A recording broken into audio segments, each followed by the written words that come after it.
Stand up, right now. In the instant your legs straighten, gravity doubles. You are not crushed and no bone snaps. You simply feel as if an invisible person has placed another version of you on your shoulders. Heavy but survivable. That is the unsettling part. 2 times Earth gravity probably does not kill a healthy adult in the first second.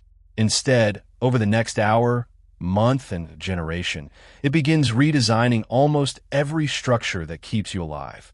For this thought experiment, only near-surface downward acceleration changes from 9.81 to 19.62 meters per second squared. Earth size, mass, rotation, orbit, and the moon are held fixed. It is impossible physics used to isolate one question: what would 2G do to life? First, a counterintuitive fact. Your skeleton is not the immediate weak point. Healthy bone carries loads far beyond ordinary body weight. Fighter pilots can briefly experience far more than 2G and return safely, although their acceleration is temporary, directional, and supported by special training. Permanent 2G is different. Every kilogram of your body keeps its mass, yet presses downward with twice the force every second of every day. Standing becomes the first test. Your hips and knees flex slightly. Your postural muscles switch on harder just to keep your head above your feet. Walking is no longer automatic.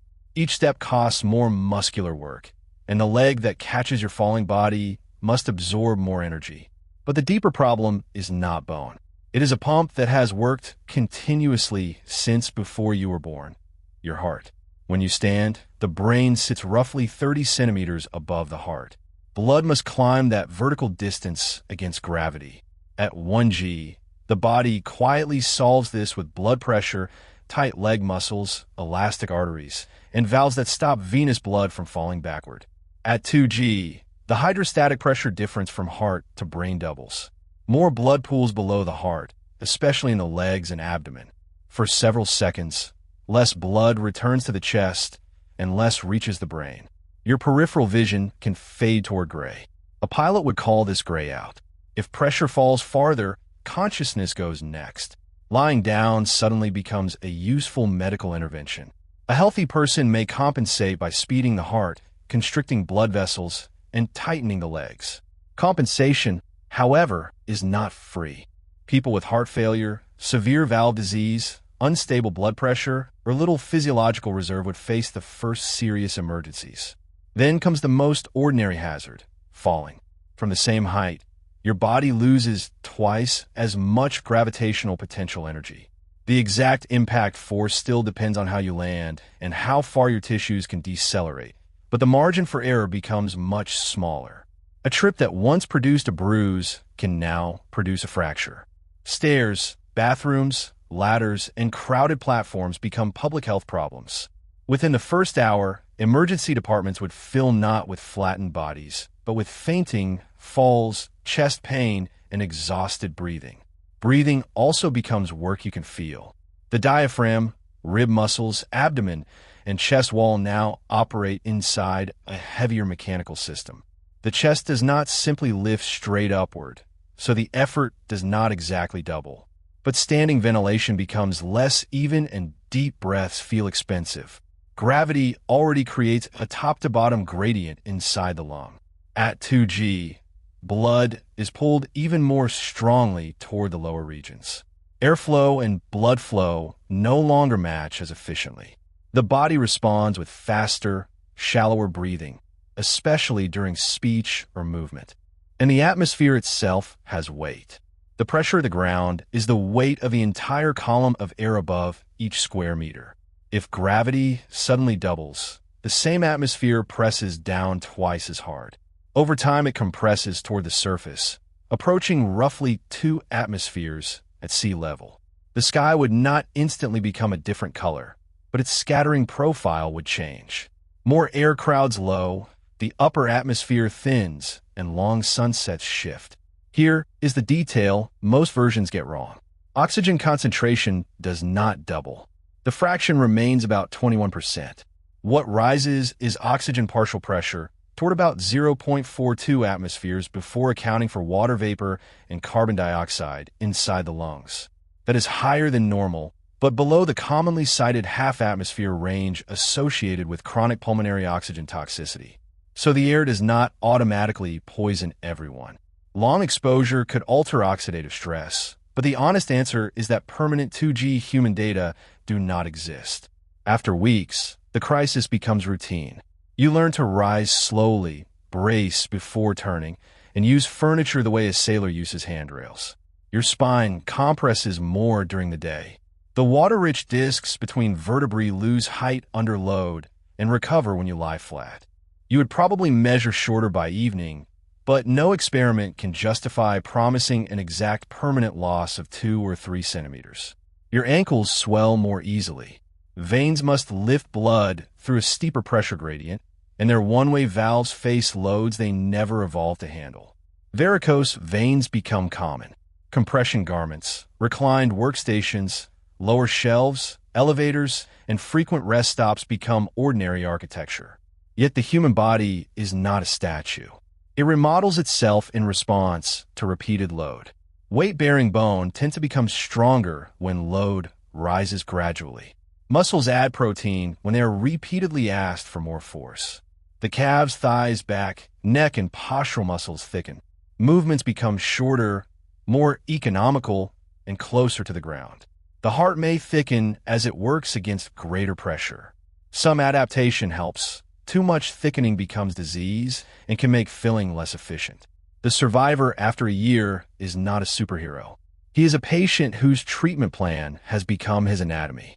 He is likely stronger, slower, slightly more crouched, and much less tolerant of standing still.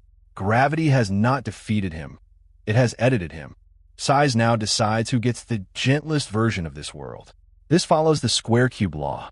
As an animal becomes longer, its mass grows roughly with length cubed, while the cross-sectional strength of similar bones grows with length squared. Small animals already carry little weight relative to their strength. An ant barely notices. A small bird can compensate with faster, more costly wing beats. Cats, dogs, and humans struggle but retain options. Change gait, rest more, grow muscle, and redesign the environment. Large running animals face a narrower margin. A horse's limbs must absorb much greater energy at every stride, making speed dangerous. Elephants are already built like columns, with thick straight legs. They might not collapse instantly, but movement, circulation, and reproduction become harder. The largest land animals would face the strongest selection pressure, while many insects and other small creatures inherit the new Earth with fewer changes. Plants change too. Trunks and stems bear twice the effective weight. Tall forms fail more often, and forests gradually favor shorter, thicker architecture. Ocean waves become lower and faster under stronger restoring force. Rain falls harder. Rivers accelerate downhill, then carve new channels through changed erosion. Now look at an airplane. Its weight doubles, but the air near the ground also becomes much denser as the atmosphere compresses. Lift depends on air density and speed squared. If density approaches twice its old value, it offsets much of the doubled weight. So the popular claim that every airplane must take off at 1.4 times the speed is incomplete. It ignores the atmosphere changing with gravity. Flight is not safe, however.